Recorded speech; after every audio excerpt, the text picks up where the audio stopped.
ನಮಸ್ಕಾರ. ಜ್ಯೋತಿಷ್ಯದ ಪಾಠಕ್ಕೆ ನಿಮ್ಮೆಲ್ಲರಿಗೂ ಸ್ವಾಗತ.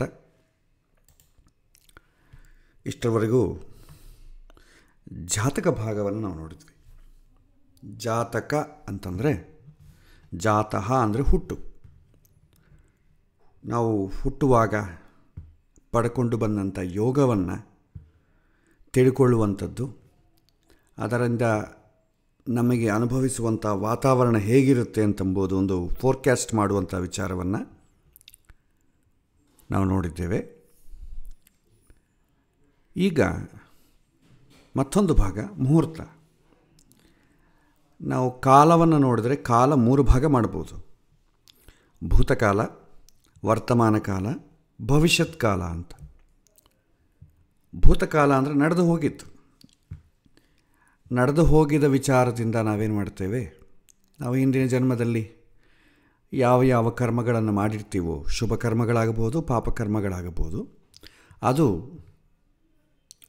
ಯಾವ ಪ್ರಮಾಣದಲ್ಲಿದೆ, ಯಾವ ಸಮಯದಲ್ಲಿ ಫಲ ಕೊಡುತ್ತೆ, ಅದು ಫಲ ಕೊಡುವಾಗ ನನ್ನ ಸ್ಥಿತಿ, ನನ್ನ ಆಲೋಚನೆ, ನನ್ನ ಪ್ರಯತ್ನ ಹೇಗಿರುತ್ತೆ, ಇದೆಲ್ಲ ಕೂಡ ಜಾತಕ ಭಾಗ ಸೂಚನೆ ಮಾಡ್ತದೆ. ಇದು ಭೂತಕಾಲಕ್ಕೆ ಸಂಬಂಧಪಟ್ಟ ವಿಚಾರ. ವರ್ತಮಾನ ಕಾಲಕ್ಕೆ ಸಂಬಂಧಪಟ್ಟದ ವಿಚಾರವನ್ನು ನಾವು ಪ್ರಶ್ನೆ ಅಂತ ಕೇಳುತ್ತೇವೆ. ಇದ್ದಕ್ಕಿದ್ದಂತೆ ಆಗುತ್ತೋ ಇಲ್ವೋ, ಮಾಡ್ಬೋದೋ ಬೇಡವೋ, ಸಿಗುತ್ತೋ ಇಲ್ವೋ, ಈ ಥರ ಇಮಿಡಿಯೇಟ್ಲಿ ಇನ್ಸ್ಟನ್ಸ್ ಆನ್ಸರ್, ಇದನ್ನು ನಾವು ಪ್ರಶ್ನೆ ಅಂತೇವೆ. ನೆಕ್ಸ್ಟು ಮುಹೂರ್ತ. ಯಾವ ಸಮಯದಲ್ಲಿ ಒಂದು ಒಳ್ಳೆಯ ಕೆಲಸ ನಡೆದರೆ ಅದು ಮುಂದೆ ಅನುಕೂಲ ಆಗ್ತದೆ, ಇದು ಫ್ಯೂಚರ್ ಬಗ್ಗೆ. ಇದನ್ನು ನಾವು ಮುಹೂರ್ತ ಅಂತ ಕರಿತೇವೆ. ಟೆಕ್ನಿಕಲಿ ಮುಹೂರ್ತ ಅಂತ ಕರೆಯೋದು ಕರೆಕ್ಟ್ ಅಲ್ಲ, ಆದರೆ ವ್ಯವಹಾರದಲ್ಲಿ ಎಲ್ಲರೂ ವರ್ತನೆ ಮಾಡೋದು ಮುಹೂರ್ತ ಅಂತಂಬೋ ಹೆಸರಿಂದ ಆದ ಕಾರಣ ನಾವು ಅದನ್ನೇ ಹೆಸರನ್ನು ಉಪಯೋಗಿಸ್ಬೇಕಾಗತ್ತೆ, ಇಲ್ಲಾಂದರೆ ಅರ್ಥ ಆಗೋದಿಲ್ಲ. ಮುಹೂರ್ತ ಅಂತಂದರೆ ಟೆಕ್ನಿಕಲಿ ಹೇಳಬೇಕಾದ್ರೆ ಸಮಯಕ್ಕೆ ಪ್ರಮಾಣ ಅಂತ ಅರ್ಥ. ನಮಗೆ ಒಂದು ಗಂಟೆ ಅಂದರೆ ಎಷ್ಟು? 60 ನಿಮಿಷ. ಆ ಗಂಟೆಯನ್ನು ನಾವು ಸಂಸ್ಕೃತದಲ್ಲಿ ಹೋರ ಅಂತ ಕರಿತೇವೆ. ಅದೇ ರೀತಿ ಮುಹೂರ್ತ ಅಂತಂದರೆ 48 ಮಿನಿಟ್ಸ್ ಆಫ್ ಟೈಮ್, ಪ್ರಮಾಣ. ಒಂದು 48 ಮಿನಿಟ್ಸ್ ಅವಧಿಯನ್ನು ನಾವು ಮುಹೂರ್ತ ಅಂತ ಕರಿತೇವೆ.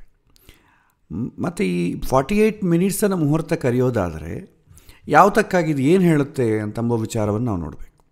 ಆ 48 ಮಿನಿಟ್ಸ್ ಮುಹೂರ್ತ ಯಾಕೆ ಬೇಕು ಅಂತಂತ ನಾವು ಹಿಂದೆ ಸ್ವಲ್ಪ ಬ್ಯಾಕ್ಗ್ರೌಂಡಿಗೆ ಹೋದರೆ, ಆ 48 ಮಿನಿಟ್ಸಲ್ಲಿ ಒಳ್ಳೆ ಕ್ರಿಯೆ ಆಗಬೇಕು. ಒಳ್ಳೆಯ ಸಮಯದಲ್ಲಿ ಒಂದು ಮಗು ಜನನ ಆಯಿತು ಅಂತಂದರೆ ನಡೆಯುವಂಥದ್ದೆಲ್ಲ ಕೂಡ ಆ ಮಗುಗೆ ಒಳ್ಳೆಯದಾಗತ್ತೆ ಅಂತ ನಮಗೆ ಗೊತ್ತಿದೆ ಜಾತಕ ಭಾಗದಲ್ಲಿ.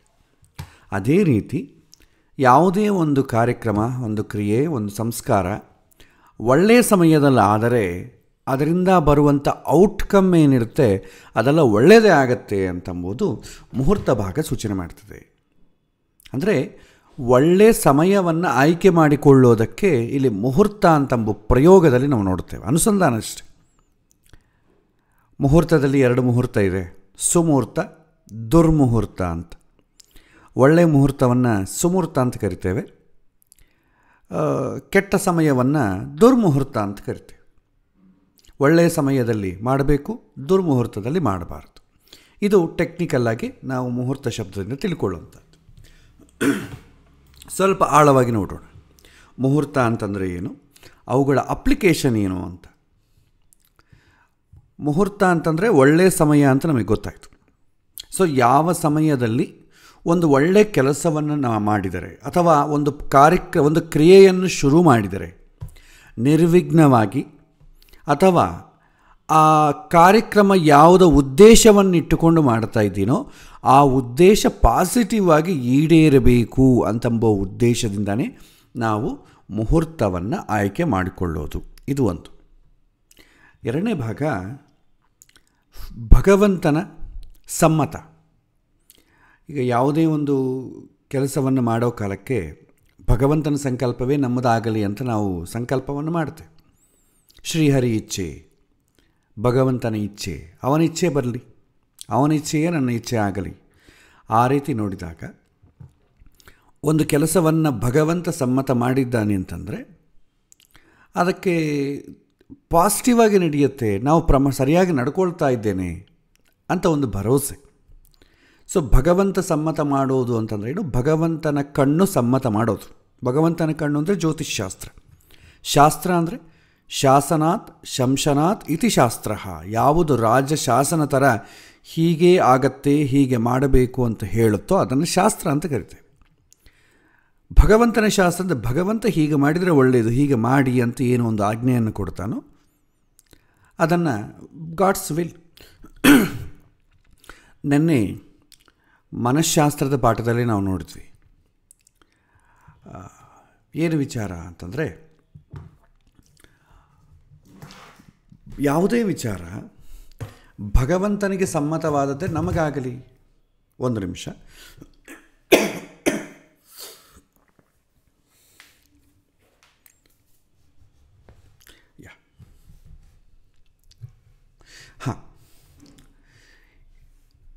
ಭಗವಂತ ಏನು ನಿಶ್ಚಯ ಮಾಡ್ತಾನೋ ಅದೇ ನಮ್ಮದಾಗಲಿ. ಭಗವಂತಗೆ ಆ ರೀತಿ ಏನು ಮಾಡ್ತೇವೆ, ಭಗವಂತಗೆ ಇಚ್ಛೆ ಆಗಿದೆ, ಭಗವಂತ ಇದನ್ನು ಸಮ್ಮತ ಮಾಡಿದ್ದಾನೆ ಅಂತಂಬುದಕ್ಕೆ ಶಾಸ್ತ್ರ ರೂಪದಲ್ಲಿ ನಾವು ಮುಹೂರ್ತ ಭಾಗದಲ್ಲಿ ನೋಡ್ತೇವೆ. ಅಂದರೆ ಒಳ್ಳೆಯ ಮುಹೂರ್ತ ಸಿಕ್ಕಿದೆ ಅಂತಂದರೆ ಇದಕ್ಕೆ ಭಗವಂತನ ಒಂದು ಅಪ್ರೂವಲ್ ಸಿಕ್ಕಿದೆ. ಪ್ರತಿಯೊಬ್ಬ ಮನುಷ್ಯನ ಭಗವಂತ ಯೂಸರ್ ಮ್ಯಾನ್ಯುವಲ್ ಕೊಟ್ಟು ಕಳಿಸ್ತಾನೆ. ನೆನ್ನೆ ನಾವು ನೋಡಿದ್ವಿ. ಆ ಯೂಸರ್ ಮ್ಯಾನ್ಯುವಲ್ ಇಟ್ಟುಕೊಂಡು ನಾವು ಜೀವನ ಮಾಡಬೇಕು. ಯೂಸರ್ ಮ್ಯಾನ್ಯುವಲ್ನೇ ನಾವು ವೇದ ಅಂತ ಕರಿತೇವೆ. ಜ್ಯೋತಿಷ್ಯ ಬಂದು ವೇದಾಂಗ, ವೇದಗಳಿಗೆ ಅಂಗ ಇದ್ದಂಗೆ, ಅಂದರೆ ವೇದವೇ. ಅಂದರೆ ಭಗವಂತ ಯೂಸರ್ ಮ್ಯಾನ್ಯುವಲ್ ಕೊಟ್ಟಿದ್ದಾನೆ, ಈ ರೀತಿ ಮಾಡ್ರಪ್ಪ ಒಳ್ಳೆಯದಾಗ್ತದೆ. ಅದೇ ರೀತಿಯಲ್ಲಿ ನಾವು ನಡೆದುಕೊಳ್ಳೋದಕ್ಕೆ ಭಗವಂತನ ಒಂದು ಸಮ್ಮತ ಇದೆ ಅಂತ ತಿಳಿಯುವುದಕ್ಕಾಗಿ ಮುಹೂರ್ತ. ಎರಡನೇದು ಪ್ರಾಸ್ಪೆಕ್ಟ್ಸ್. ವಿವಾಹದ ಉದ್ದೇಶ ಏನು? ಗಂಡ ಹೆಂಡತಿ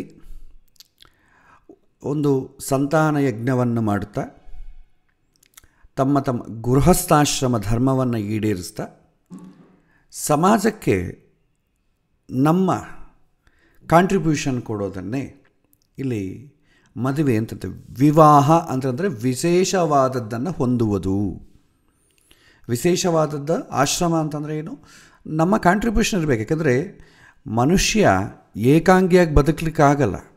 ತಾನು ಒಬ್ಬನೇ ಎಲ್ಲವನ್ನು, ಅಕ್ಕಿಯನ್ನು ಬೆಳೆಸಿಕೊಂಡು, ಬೇಳೆಯನ್ನು ಬೆಳೆಸಿಕೊಂಡು ಎಲ್ಲ ಪದಾರ್ಥವನ್ನು ತಾನೇ ಬೆಳೆಸ್ಕೊಳ್ಳಿಕ್ಕಾಗಲ್ಲ. ಸಮಾಜದ ಎಲ್ಲರ ಕಾಂಟ್ರಿಬ್ಯೂಷನ್ ಬೇಕು. ಎಲ್ಲರ ಕಾಂಟ್ರಿಬ್ಯೂಷನ್ ತೊಗೊಂಡಾಗ ನಮ್ಮ ಕಾಂಟ್ರಿಬ್ಯೂಷನ್ ಸಮಾಜಕ್ಕಿರಬೇಕು. ಸೊ ನಮ್ಮ ಕಾಂಟ್ರಿಬ್ಯೂಷನ್ ಸಮಾಜಕ್ಕಿರಬೇಕು ಅಂತಂದಾಗ ನಾವು ಕೆಲವಿನ ರೂಲ್ಸನ್ನು ಫಾಲೋ ಆಗಬೇಕಾಗತ್ತೆ. ಸೊ ಅದಕ್ಕೆ ಗೃಹಸ್ಥ ಧರ್ಮದಲ್ಲಿ ಪ್ರತಿಯೊಬ್ಬರೂ ಅವರವರ ಕರ್ಮದ ಒಂದು ಮಾಡಬೇಕಾದಂಥ ಕೆಲಸ ಕಾಂಟ್ರಿಬ್ಯೂಷನ್ ಸಹಕಾರವನ್ನು ಪಡೆದು ಮಾಡುವಂಥದ್ದು. ಇದು ಗೃಹಸ್ಥ ಧರ್ಮ. ಉಪನಯನ ಯಾಕೆ ಮಾಡ್ತೇವೆ? ಉಪನಯನದ ಉದ್ದೇಶ ಏನು?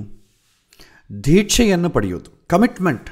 ಭಗವಂತನ ಸಾಕ್ಷಿಯಾಗಿ ಬ್ರಹ್ಮಜ್ಞಾನವನ್ನು ನಾನು ಪಡಿತೇನೆ ಅಂತಂಬ ದೀಕ್ಷೆಯನ್ನು ಪಡೆಯೋದಕ್ಕೆ ಅಂಕುರ ಏನು ಅಂತಂದರೆ ನಮಗೆ ಉಪನಯನ ಅಂತ ಕರಿತೇವೆ.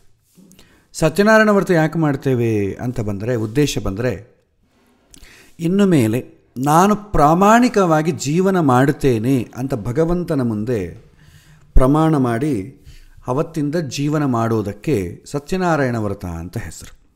ಇದೇ ರೀತಿ ಪ್ರತಿಯೊಂದು ಸಂಸ್ಕಾರಕ್ಕೂ, ಪ್ರತಿಯೊಂದು ಒಳ್ಳೆಯ ಕೆಲಸಕ್ಕೂ ಒಂದು ಉದ್ದೇಶ ಇರುತ್ತೆ. ಒಳ್ಳೆಯ ಸಮಯದಲ್ಲಿ ಆ ಕ್ರಿಯೆ ಪ್ರಾರಂಭ ಮಾಡಿದರೆ ಆ ಕ್ರಿಯೆಗೆ ಭಗವಂತನ ಅನುಗ್ರಹವೂ ಇರುತ್ತೆ. ಅದು ಒಳ್ಳೆಯ ರೀತಿಯಲ್ಲಿ ಯಾವ ಉದ್ದೇಶಕ್ಕಾಗಿ ನಾವು ಮಾಡ್ತಿದ್ದೇವೋ ಅದೇ ಉದ್ದೇಶದಿಂದ ಈಡೇರುತ್ತೆ ಅಂತಂಬೋದಕ್ಕೆ ಮುಹೂರ್ತ. ಈಗ ನಾವು ಹುಟ್ಟೋ ಸಮಯದಲ್ಲಿ ಗ್ರಹಗಳು ಚೆನ್ನಾಗಿದೆ ಅಂದರೆ ಅರ್ಥ ಏನು? ನಾವು ಮಾಡಿದಂಥ ಕರ್ಮಗಳೆಲ್ಲ ಕೂಡ ಶುಭವಾಗಿದೆ, ಎಲ್ಲ ಶುಭವಾಗಿ ಮುಂದುವರಿಯುತ್ತೆ ಅಂತ ಅರ್ಥ. ಇಲ್ಲಿ ಒಳ್ಳೆಯ ಸಮಯದ ಮುಹೂರ್ತ ಅಂತಂದರೆ ಜಾತಕವೇ, ಬೇರೆ ಏನೂ ಇಲ್ಲ. ಜಾತಕದಲ್ಲಿ ಒಳ್ಳೆಯ ಸಮಯ, ಲಗ್ನ ಚೆನ್ನಾಗಿದೆ, ಲಗ್ನಕಾರಕ ಚೆನ್ನಾಗಿದ್ದಾನೆ, ಇದೆಲ್ಲ ಚೆನ್ನಾಗಿದ್ದಾಗ ನಾವು ಯಾವ ರೀತಿ ಫಲವನ್ನು ಅನುಭವಿಸ್ತೀವೋ ಮುಹೂರ್ತ ಸಮಯದಲ್ಲಿ ಕೂಡ ಅಷ್ಟೆ. ಇಲ್ಲಿ ಜಾತಕಕ್ಕೂ ಮುಹೂರ್ತಕ್ಕೂ ಡಿಫರೆನ್ಸ್ ಏನು ಅಂತಂದರೆ ಫ್ರೀ ವಿಲ್ ಯುಟಿಲೈಸೇಷನ್. ಜಾತಕದಲ್ಲಿ ಈ ಸಮಯದಲ್ಲಿ ಹುಟ್ಟಬೇಕು ಅಂತಂಬೋ ಆಯ್ಕೆ ನಮ್ಮ ಕೈಯಲ್ಲಿರಲ್ಲ. ಹಿಂದಿನ ಜನ್ಮದಲ್ಲಿ ನಾವು ಏನು ಮಾರ್ಕ್ಸ್ ಪಡೆದಿದ್ದೇವೋ ಆ ಮಾರ್ಕ್ಸನ್ನು ಕ್ಯಾಲ್ಕುಲೇಟ್ ಮಾಡಿ ಇವನು ಈ ಪ್ಲ್ಯಾನೆಟ್ಸ್ ಈ ಪೊಸಿಷನ್ ಬಂದಾಗ ಇಂಥ ಸಮಯದಲ್ಲಿ ಹುಟ್ಟಬೇಕು. ಬ್ರಹ್ಮದೇವರು ಮಾಡೋದು ಎನ್ಕೋಡಿಂಗ್ ಮಾಡ್ತಾನೆ, ಜ್ಯೋತಿಷ್ಯದಿಂದ ನಾವು ಡಿಕೋಡಿಂಗ್ ಮಾಡ್ತೇವೆ ನಮ್ಮ ಫೇಟನ್ನು. ಭಗವಂತ ನಮ್ಮ ಫೇಟನ್ನು ಎನ್ಕೋಡಿಂಗ್ ಮಾಡಿ ಕಳಿಸ್ತಾನೆ. ಸೊ ಇಂಥ ಇವನಿಗೆ ಇಂಥ ಕರ್ಮವನ್ನು ಅನುಭವಿಸೋ ಯೋಗ ಇದಾದ ಕಾರಣ ಇಂಥ ಸಮಯದಲ್ಲಿ ಇವನು ಹುಟ್ಟಿಸ್ಬೇಕು ಅಂತ ಬ್ರಹ್ಮದೇವರು ವಿಲ್ ಮಾಡ್ತಾನೆ. ಜ್ಯೋತಿಷ್ಯ ಏನು ಮಾಡ್ತಾನೆ? ಬ್ರಹ್ಮದೇವರು ಬರೆದಿದ್ದನ್ನು ಡಿಕೋಡ್ ಮಾಡ್ತಾನೆ. ಸೊ ಇಂಥ ಸಮಯದಲ್ಲಿ ಹುಟ್ಟಿರೋದ್ರಿಂದ ಇವನಿಗೆ ಈ ಜನ್ಮದಲ್ಲಿ ಈ ಥರ ಯೋಗ ಇದೆ, ಈ ಥರ ಅನುಭವಿಸ್ತಾನೆ, ಈ ಥರ ಮನೋಭಾವ, ಈ ಥರ ಕರ್ಮವನ್ನು ಮಾಡಿಕೊಳ್ತಾನೆ ಅಂತ ಡಿಕೋಡ್ ಮಾಡ್ತಾನೆ. ಇಲ್ಲಿ ಬ್ರಹ್ಮದೇವರು ಯಾವ ಸಮಯದಲ್ಲಿ ಹುಟ್ಟಿಸ್ಬೇಕು ಅಂತಂಬೋದು ಆತನ ಇಚ್ಛೆಗೆ ಸಂಬಂಧಪಟ್ಟದ್ದು. ನಮ್ಮ ಕೈವಾಡ ಏನೂ ಇಲ್ಲ. ನಾವು ಯಾವ ಸಮಯದಲ್ಲಿ ಹುಟ್ಟಬೇಕು ನಮ್ಮ ಕೈಯಲ್ಲಿದೆಯಾ? ಇಲ್ಲ. ಯಾವ ಸಮಯದಲ್ಲಾರ ಹುಟ್ಟಬೋದು, ಎಲ್ಲಾದರೂ ಹುಟ್ಟಬೋದು. ಅದರಲ್ಲಿ ನಮ್ಮ ಆಯ್ಕೆ ಏನೂ ಇಲ್ಲ. ಫ್ರೀ ವಿಲ್ ಅಂತಂಬೋದಿಲ್ಲ. ಆದರೆ ಮುಹೂರ್ತದಲ್ಲಿ ಫ್ರೀ ವಿಲ್ ಇರುತ್ತೆ. ಒಂದು ಮದುವೆ ಯಾವ ಸಮಯದಲ್ಲಿ ಮಾಡಬೇಕು ನಮ್ಮ ಆಯ್ಕೆ. ಒಳ್ಳೆಯ ಸಮಯ ಅಂತ ಜ್ಯೋತಿಷ್ಯರತೆ ಕೇಳಿದ್ರೆ ಅದು ಹೇಳಿದ್ರೆ ಅದರ ಪ್ರಕಾರ ನಾವು ಮಾಡಬಹುದು, ಮಾಡದೇ ಇರಬಹುದು, ಕಾಂಪ್ರಮೈಸು ಆಗಬಹುದು. ಎಷ್ಟೋ ಜನ ಕೇಳ್ತಾರೆ, ಆಚಾರ್ಯರೇ ನಮ್ಮ ಮಗನಿಗೆ ಒಳ್ಳೆ ಸಂಡೇ ಬರೋಂಗೆ ಮುಹೂರ್ತ ಇಡಿ, ಆ ಥರ ದಿನವೇ ಇಡಿ, ಅವನು ಅಮೆರಿಕದಿಂದ ಬರಬೇಕು, ಬೇರೆ ಟೈಮ್ ಇಲ್ಲ. ಅವರೇ ಆಯ್ಕೆ ಮಾಡ್ಕೊಂಡ್ಬಿಡ್ತಾರೆ. ಭಾಳಷ್ಟು ಜನ ಸಂಡೇ ಬರೋಂಗೆ ಮುಹೂರ್ತ ಇಡಿ. ವಿವಾಹ ಅಂತೂ ಸಂಡೇ ಮಾಡೋದೇ ಇಲ್ಲ, ಶಾಸ್ತ್ರ ನಿಷಿದ್ಧ ಅಂತ ಹೇಳುತ್ತೆ. ಆದರೆ ಇವತ್ತು ಲೌಕಿಕ ಪ್ರಪಂಚ ಸಂಡೇನೇ ಶ್ರೇಷ್ಠ ಅಂತ ಹೇಳುತ್ತೆ. ಬದಲಾಗಿಬಿಟ್ಟಿದೆ. ಆದರೂ ಆಯ್ಕೆ ಇದಲ್ವ? ಒಳ್ಳೆಯ ಮುಹೂರ್ತ ಆಗಲಿ ಅಥವಾ ನಾವು ಒಳ್ಳೆಯ ಮುಹೂರ್ತ ಅಂದುಕೊಂಡಂಥ ಮುಹೂರ್ತದಲ್ಲಾಗಲಿ ಮದುವೆ ಮಾಡಲಿಕ್ಕೆ ನಮಗೆ ಸ್ವಾತಂತ್ರ್ಯ ಇದೆ. ಇದನ್ನು ಫ್ರೀ ವಿಲ್ ಯುಟಿಲೈಸೇಷನ್ ಅಂತೇವೆ. ಕೆಲವೊಮ್ಮೆ ಜಾತಕ ಸರಿಯಿಲ್ಲದೆ ಇದ್ದರೂ ಕೂಡ ಒಳ್ಳೆಯ ಮುಹೂರ್ತದಲ್ಲಿ ಆಯ್ಕೆ ಮಾಡಿಕೊಂಡು ಮದುವೆ ಮಾಡಿದರೆ ಪ್ರಾಸ್ಪರ್ ಆಗೋದನ್ನು ನಾವು ಎಷ್ಟೋ ಕಡೆ ನೋಡ್ತೇವೆ. ಆದರೆ ಒಂದು ಯೂನಿವರ್ಸಲ್ ಲಾ ಏನಂತಂದರೆ, ಒಳ್ಳೆಯ ಮುಹೂರ್ತ ಯಾರಿಗೆ ಸಿಗುತ್ತೆ ಅಂತಂದರೆ ಒಳ್ಳೆಯ ಜಾತಕ, ಒಳ್ಳೆಯ ಕರ್ಮ ಇದ್ದವರಿಗೆ ಸಿಗುತ್ತೆ, ಎಲ್ಲರಿಗೂ ಸಿಗಲ್ಲ. ಆದರೂ exceptional case free will utilisation ವಿಚಾರಕ್ಕೆ ಇದು ಬರುತ್ತೆ. ಅವನಿಗೆ ಸ್ವಲ್ಪ ಭಗವಂತನ ಮೇಲೆ ಭಕ್ತಿ, ಹಿರಿಯರ ಮೇಲೆ, ಶಾಸ್ತ್ರದ ಮೇಲೆ ವಿಶ್ವಾಸ ಇದ್ದಾಗ ಅವನು ಆಯ್ಕೆ ಮಾಡಿಕೊಳ್ತಾನೆ. ತನ್ನ ಪಾಪ ಹಿಂದಿನ ಜನ್ಮದ ಕರ್ಮ ಸರಿ ಇಲ್ಲ, ಆದರೂ ಕೂಡ ಭಗವಂತನ ಮೇಲೆ ಅಪಾರವಾದ ಭಕ್ತಿ, ಒಳ್ಳೆಯ ಮಾರ್ಗದಲ್ಲಿ ನಾನು ನಡಿಬೇಕು ಅಂತ ಯಾರು ಅಂದುಕೊಳ್ತಾರೋ, ಪ್ರಾಮಾಣಿಕವಾಗಿ ಜೀವನ ಮಾಡಬೇಕು ಅಂತ ಯಾರು ಅಂದುಕೊಳ್ತಾರೋ ಅವರಿಗೆ ಈ ಫ್ರೀ ವಿಲ್ ಯುಟಿಲೈಸೇಷನ್ ಅಂತ ಇರುತ್ತೆ. ಎಲ್ಲರಿಗೂ ಇರಲ್ಲ. ನಿಮಗೆ ಜಾತಕದಲ್ಲಿ ಗೊತ್ತಾಗ್ತದೆ. ಇವನಿಗೆ ನೀವು ಮುಹೂರ್ತ ಇಡೋ ಕಾಲಕ್ಕೆ ಇವನು ಈ ಮುಹೂರ್ತದಲ್ಲಿ ಮದುವೆ ಮಾಡಿಕೊಳ್ತಾ ಇಲ್ಲ ಅಂತಂಬೋದು ನಿಮಗೆ ಗೊತ್ತಾಗ್ಬಿಡ್ತದೆ. ಸ್ವಲ್ಪ ಜಾತಕ ಮುಹೂರ್ತ ಎರಡೂ ಪಕ್ಕದಲ್ಲಿ ಇಟ್ಟುಕೊಂಡು ನೋಡಿದಾಗ ಇವನು ಮಾಡ್ಕೊಳ್ತಾನೆ ಇಲ್ಲ ಅಂತ ಗೊತ್ತಾಗ್ತದೆ. ಆದರೆ ಒಳ್ಳೆಯ ಮುಹೂರ್ತವನ್ನು ಇಡುವಂಥ ಕರ್ತವ್ಯ ಜ್ಯೋತಿಷಂದಷ್ಟೇ. ಮಾಡಿಕೊಳ್ಳೋದು ಬಿಡೋದು ಅವನಿಗೆ ಬಿಟ್ಟದ್ದು. ಫ್ರೀ ವಿಲ್ ಅವನಿಗಿರುತ್ತೆ. ನಾನು ಹೇಳಿದ ಮುಹೂರ್ತದಲ್ಲೇ ನೀನು ಮದುವೆ ಮಾಡಿಕೊಳ್ಳಬೇಕು ಅಂತ ಸಿದ್ಧಾಂತ ಮಾಡುವಂಥದ್ದು ಜ್ಯೋತಿಷ್ಯನಿಗಿಲ್ಲ. ಆ ರೈಟ್ ಜ್ಯೋತಿಷ್ಯನಿಗಿಲ್ಲ, ಮುಹೂರ್ತ ಕೊಡೋವರೆಗೆ. ಆದರೆ ಮುಹೂರ್ತ ಎಕ್ಸ್ಪ್ಲೈನ್ ಮಾಡ್ಬೋದು, ಇದು ಚೆನ್ನಾಗಿದೆ, ಇದರಲ್ಲಿ ಮಾಡಿಕೊಂಡ್ರೆ ತುಂಬ ಅನುಕೂಲ ಆಗುತ್ತೆ ಅಂತ ಎಕ್ಸ್ಪ್ಲೈನ್ ಮಾಡ್ಬೋದು. ಆದರೆ ನೀನು ಈ ಮುಹೂರ್ತದಲ್ಲೇ ಮಾಡಿಕೊಳ್ಳಬೇಕು ಅಂತ ಸಿದ್ಧಾಂತ ಮಾಡೋಂಗಿಲ್ಲ. ಏಕೆಂತಂದರೆ ಅವನ ಹಿಂದಿನ ಜನ್ಮದ ಕರ್ಮ, ಅವನ ಲೈಫ್ ಸ್ಟೈಲ್ ಮೇಲೆ ಮುಹೂರ್ತವನ್ನು ಆಯ್ಕೆ ಮಾಡಿಕೊಳ್ಳೋದು ಆಧಾರಪಟ್ಟಿರ್ತದೆ. ಇಂಪಾರ್ಟೆಂಟ್ ಏನಂತಂದರೆ ಫ್ರೀ ವಿಲ್ ಯುಟಿಲೈಸೇಷನ್. ನಾವು ಹುಟ್ಟಿದಾಗ ಗ್ರಹಸ್ಥಿತಿ ಸರಿಯಿಲ್ಲದೇ ಇದ್ದರೆ ಅದನ್ನು ತಿದ್ದುಕೊಳ್ಳಲಿಕ್ಕೆ ನಮಗೆ ಅವಕಾಶ ಇಲ್ಲ. ಆದರೆ ನಾವು ಪ್ರತಿಯೊಂದು ಕೆಲಸವನ್ನು ನಾವು ಮಾಡೋ ಕಾಲಕ್ಕೆ, ಒಳ್ಳೆಯ ಕೆಲಸವನ್ನು ಮಾಡೋ ಕಾಲಕ್ಕೆ ಒಳ್ಳೆಯ ಸಮಯವನ್ನು ಆಯ್ಕೆ ಮಾಡಿಕೊಂಡು ಇಟ್ಟುಕೊಂಡರೆ ಖಂಡಿತ ಅಲ್ಲಿ ಬದಲಾವಣೆ ಅಂತಂಬೋದು ಶುರುವಾಗ್ತದೆ, ಒಳ್ಳೆಯದು ಫೇವರ್ ಆಗ್ತದೆ. ಯಾವುದೋ ಕರ್ಮದಿಂದ ಇದಾಗಿದೆ, ಬಟ್ ಭಗವಂತ ಇವನಿಗೆ ಒಳ್ಳೆಯದಾಗಬೇಕು ಅಂತ ಸಂಕಲ್ಪ ಮಾಡಿದಾಗ ಒಳ್ಳೆಯ ಮುಹೂರ್ತ ಸಿಗ್ತದೆ. ಎರಡನೇದು ಸೇಫ್ಟಿ. ಭಾಳ ಜನಕ್ಕೆ ಗೊತ್ತಿರೋದಿದೆ, ಒಳ್ಳೆಯ ಸಮಯದಲ್ಲಿ ಮದುವೆ ಆದರೆ ಮದುವೆ ನಿರ್ವಿಘ್ನವಾಗಿ ನಡೆಯುತ್ತೆ. ಮುಹೂರ್ತ ಯಾಕೆ ಇಟ್ಕೊಳ್ಳೋದು ಅಂದರೆ ಭಾಳಷ್ಟು ಜನಕ್ಕೆ ಗೊತ್ತಿರೋದಿದೆ, ನಿರ್ವಿಘ್ನವಾಗಿ ನಡೀಲಿ ಅಂತೇಳಿ ಮುಹೂರ್ತ ಇಡ್ತೇವೆ. ಅಲ್ಲ, ಆದರೆ ಅದು ಕೂಡ ಒಂದು ಪಾರ್ಟ್. ಒಳ್ಳೆಯ ಸಮಯದಲ್ಲಿ ಮುಹೂರ್ತ ಇಟ್ಟರೆ ಎಲ್ಲರ ಸಹಕಾರವೂ ಇರುತ್ತೆ, ಯಾವ ತೊಂದರೆಗಳೂ ಇಲ್ಲದೆ ಆ ಸಮಯಕ್ಕೆ ಆ ಕಾರ್ಯ ನಿರ್ವಿಘ್ನವಾಗಿ ನಡೆಯುತ್ತೆ. ಒಳ್ಳೆಯ ಸಮಯದಲ್ಲಿ ಮುಹೂರ್ತ ಆಯ್ಕೆ ಮಾಡಲಿಲ್ಲ, ಮನೆಗೆ ಪಾಪ ಯಾರೋ ಒಬ್ಬರಿಗೆ ಸ್ವಲ್ಪ ಹೆಲ್ತ್ ಆರಾಮಿಲ್ಲದೆ ಇರೋದು, ಕರೆಕ್ಟಾಗಿ ಇನ್ನು ಸಂಸ್ಕಾರ ಮಾಡೋ ಸಮಯಕ್ಕೆ ಅವರು ತೀರಿಕೊಳ್ಳೋದು, ಮೈಲಿಗೆ ಬರೋದು, ಅಥವಾ ಯಾವ ಉದ್ದೇಶಕ್ಕೋಸ್ಕರ ಮಾಡ್ತಾ ಇದ್ದೇವೋ ಆ ಉದ್ದೇಶ ಅಲ್ಲದೆ ಇನ್ನೊಂದು ಉದ್ದೇಶ ಆಗೋದು. ಎಷ್ಟೋ ಜನ ನೋಡಿ, ಮದುವೆ ಮಾಡಿಕೊಳ್ಳೋ ಸಂತೋಷ ಮಾಡಿಕೊಳ್ಳಬೇಕು, ಮದುವೆಯಲ್ಲೇ ಎಷ್ಟೋ ಅನಾಹುತಗಳಾಗಿ ಗಂಡು ಹೆಣ್ಣು ಒಬ್ಬರನ್ನೊಬ್ಬರು ಬೈಕೊಂಡು ಗಲಾಟೆ ಮಾಡಿಕೊಳ್ಳೋ ಸಂದರ್ಭಗಳು ಕೂಡ ಭಾಳ ಇರ್ತದೆ. ಇವತ್ತಿಗೂ ನೋಡಿ, ಮೆಜಾರಿಟಿ ಆಫ್ ಪೀಪಲ್ ಫ್ಯಾಮಿಲಿಯಲ್ಲಿ ನೀವು ತೊಗೊಂಡ್ರೆ ನೀವು ಅವ್ರು ಹೇಳೋದಿಷ್ಟೇ, ನಿಮ್ಮ ಅಪ್ಪ ಸರಿಯಾಗಿ ಮದುವೆ ಕೂಡ ಮಾಡಿಕೊಟ್ಟಿಲ್ಲ, ಸೊ ಇಂಥ ಮಾಡಿದ್ದಾರೆ ಅಂತ ಗಂಡು ಹೆಣ್ಣನ್ನಾಗಲಿ ಹೆಣ್ಣು ಗಂಡನ್ನಾಗಲಿ ಇವತ್ತಿಗೂ ಬೈಕೊಳ್ಳೋದಿರ್ತದೆ. ಒಂದು ಸರಿಯಾಗಿ ಸಮಯ ಮುಹೂರ್ತ ಇಲ್ಲದಿದ್ದರೆ ಕೊನೆಯ ತನಕ ಇರ್ತದೆ. ನಿಮ್ಮಪ್ಪ ಮದುವೆಯಲ್ಲಿ ಈ ಥರ ಮಾಡಿದ, ನಾವು ಎಷ್ಟೋ ಆಸೆ ಇಟ್ಕೊಂಡಿದ್ದೀವಿ, ನಮ್ಮ ಜನಕ್ಕೆ ಅವಮಾನ ಮಾಡಿದರೋ, ಅದು ಕೊನೆ ತನಕ ಉಳಿಯುತ್ತೆ. ಹಾಗಾಗಿ ಸೇಫ್ಟಿ ಪರ್ಪಸ್ ಕೂಡ ಅದು ಕೊನೆ ಪ್ರಯೋಜನ, ಆದರೂ ಇದು ಕೂಡ ಮುಖ್ಯ. ಮೊದಲು ಭಗವಂತನ ಸಮ್ಮತ, ಎರಡನೇದು ಆ ಕಾರ್ಯಕ್ರಮ ಯಾವುದಕ್ಕೆ, ಆ ಕ್ರಿಯೆ ಅಥವಾ ಸಂಸ್ಕಾರ ಕಾರ್ಯಕ್ರಮ ಯಾವುದಕ್ಕಾಗಿ ಮಾಡ್ತಾ ಇದ್ದೀವೋ ಅದಕ್ಕೆ ಉದ್ದೇಶ ಈಡೇರಲಿ ಅಂತ ಮುಹೂರ್ತ. ನಮಗೆ ಫ್ರೀ ವಿಲ್ ಯುಟಿಲೈಸೇಷನ್ ಇರ್ತದೆ. ನಮಗೆ ಒಂದು ಸಂಸ್ಕಾರಕ್ಕೆ ಅದಕ್ಕೆ ಸಂಬಂಧಪಟ್ಟ ಪುಣ್ಯ ಯೋಗ ಇಲ್ಲದೇ ಇದ್ದರೂ ಕೂಡ ಭಗವಂತನ ಅನುಗ್ರಹದಿಂದ ಫ್ರೀ ವಿಲ್ಲನ್ನು ಯುಟಿಲೈಸ್ ಮಾಡಲಿಕ್ಕೆ ಭಗವಂತ ಒಂದು ಅವಕಾಶವನ್ನು ಕೊಡ್ತಾನೆ. ಕೊನೆಯದಾಗಿ ಸೇಫ್ಟಿ. ಇದು ಮುಹೂರ್ತದ ಮುಖ್ಯ ಉದ್ದೇಶ, ಮುಹೂರ್ತದ ಅಪ್ಲಿಕೇಶನ್. ಇನ್ನು ಮುಹೂರ್ತದ ವಿಚಾರಕ್ಕೆ ಬರೋಣ. ನಮಗೆ ಹೆಚ್ಚು ಶಾಸ್ತ್ರದಲ್ಲಿ ಏನು ಹೇಳಿದೆ, ಯಾವ ಮುಹೂರ್ತ ಚೆನ್ನಾಗಿದೆ ಅಂತಂದರೆ ಭಗವಂತ ಸಮ್ಮತ ಮಾಡಿದ್ದಾನೆ ಅನ್ನೋದಕ್ಕೆ ಸೂಚನಪ್ರಾಯವಾಗಿ ಕೆಲವಿನ ಕಾಂಬಿನೇಷನ್ಸ್ ಹೇಳ್ತಾರೆ. ಅದನ್ನು ಕೇವಲ ಷೋಡಶ ಸಂಸ್ಕಾರಗಳಿಗೆ ಮಾತ್ರ ಹೇಳಿದ್ದಾರೆ. ಯಾಕೆಂತಂದರೆ ನಮಗಿರೋದು 4 ಆಶ್ರಮ: ಬ್ರಹ್ಮಚಾರಿ ಆಶ್ರಮ, ಗೃಹಸ್ಥ, ವಾನಪ್ರಸ್ಥ, ಸನ್ಯಾಸ. ಇದರಲ್ಲಿ ಗೃಹಸ್ಥರಿಗೆ ಜಾಸ್ತಿಯೇ ಇರೋದಂಥದ್ದು. ಯಾಕೆಂದರೆ ಒಂದು ಆಗಬೇಕು ಡಿಸೈರ್, ಕಾಮನೆ ಮಾಡೋದು, ಬಯಸುವುದು ಜಾಸ್ತಿ ಗೃಹಸ್ಥರೇ. ಸನ್ಯಾಸಾಶ್ರಮದವರಿಗೆ ಬಯಸುವಂಥ ಒಂದು ರೈಟೇ ಇಲ್ಲ, ಆಶ್ರಮದಲ್ಲಿ ಇಲ್ಲ. ಅಲ್ಲಿ ವಾನಪ್ರಸ್ಥದಲ್ಲಿ ಕೂಡ ಎಲ್ಲವನ್ನು ಕಳೆದುಕೊಳ್ಳೋದಕ್ಕೆ ಇರುವಂಥ ಒಂದು ಆಶ್ರಮ ಅದು. ವಾನಪ್ರಸ್ಥದಲ್ಲಿ ಕೂಡ ನನಗೆ ಇದು ಹೀಗೆ ಬೇಕು, ಹೀಗಾಗಬೇಕು ಅಂತ ಅಂಬೋದೇನೂ ಇಲ್ಲ. ಬ್ರಹ್ಮಚರ್ಯ ಆಶ್ರಮದಲ್ಲಿ ಅವರಿಗೆ ಬಯಸುವಂಥ ಅಗತ್ಯ ಇಲ್ಲ. ಇರೋದೆಲ್ಲ ಕೂಡ ಗೃಹಸ್ಥನಿಗೆ ಹೀಗಾಗಬೇಕು, ಹೀಗೆ ಮಾಡಬೇಕು, ಒಳ್ಳೆಯದಾಗಬೇಕು, ಮಕ್ಕಳಿಗೆ ಒಳ್ಳೆಯದಾಗಬೇಕು. ಸೊ ಹಾಗಾಗಿ ಹೆಚ್ಚಿನ ಭಾಗ ಗೃಹಸ್ಥಾಶ್ರಮಕ್ಕೆ ಸಂಬಂಧಪಟ್ಟದ್ದಾದ ಕಾರಣ ಮುಖ್ಯವಾಗಿ ಗೃಹಸ್ಥಾಶ್ರಮದ ಉದ್ದೇಶ ಏನು ಅಂಥೇಳಿ ನಮ್ಮ ಹಿರಿಯರು ಅದನ್ನು ತೆಗೆದುಕೊಂಡು ಅದಕ್ಕೆ ಮಾತ್ರ ಒಳ್ಳೆಯ ಮುಹೂರ್ತ ಯಾವುದು ಅಂತಂಬುದು ಆಯ್ಕೆ ಮಾಡಿದ್ದಾರೆ. ಯಾವ ಸಂಸ್ಕಾರಕ್ಕೆ ಯಾವ ಗ್ರಹದ ಕಾಂಟ್ರಿಬ್ಯೂಷನ್ ಇರುತ್ತೆ, ಆ ಗ್ರಹ ಕಾಂಟ್ರಿಬ್ಯೂಷನ್ ಇದ್ದಾಗ ಮಾಡಿದರೆ ಸಮ್ಮತ ಆಗುತ್ತೆ. ಅದಕ್ಕೋಸ್ಕರ ಈಗ ವಿವಾಹ ಅಂದರೆ ಶುಕ್ರನ ಕಾಂಟ್ರಿಬ್ಯೂಷನ್ ಜಾಸ್ತಿ ಇರ್ತದ ಕಾರಣ ಶುಕ್ರ ಇಂಪಾರ್ಟೆಂಟಾಗಿ ತೆಗೆದುಕೊಳ್ತಾರೆ.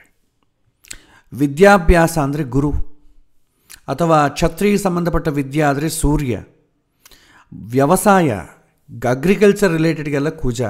ಅದನ್ನು ಮೇಯ್ನ್ ಪ್ರಯಾರಿಟಿಯಾಗಿ ಇಟ್ಟುಕೊಂಡು ಆಯ್ಕೆ ಮಾಡಿಕೊಳ್ತಾರೆ.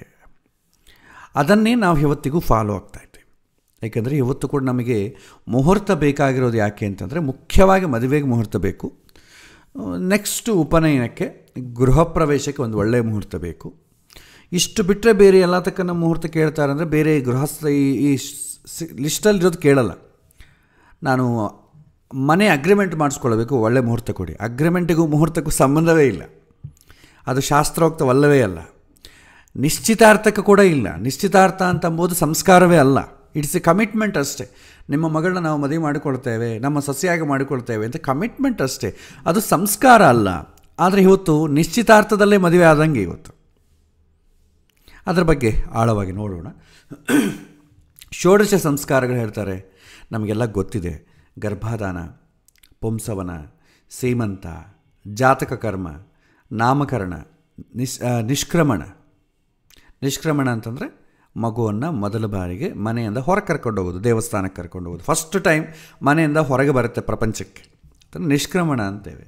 ಅನ್ನಪ್ರಾಸನ, ಕರ್ಣವೇದ, ಕಿವಿಚುಚ್ಚೋದು, ಚೂಡಾಕರ್ಮ, ವಿದ್ಯಾರಂಭ, ಅಕ್ಷರಾಭ್ಯಾಸ ಮಾಡಿಸೋದು, ಉಪನಯನ, ಸಮಾವರ್ತನ, ಆಮೇಲೆ ವಿವಾಹ, ಮತ್ತು ಪಂಚಮಹಾಯಜ್ಞಗಳು ಅಂತೇವೆ ವಿವಾಹದ ನಂತರ. ಆಮೇಲೆ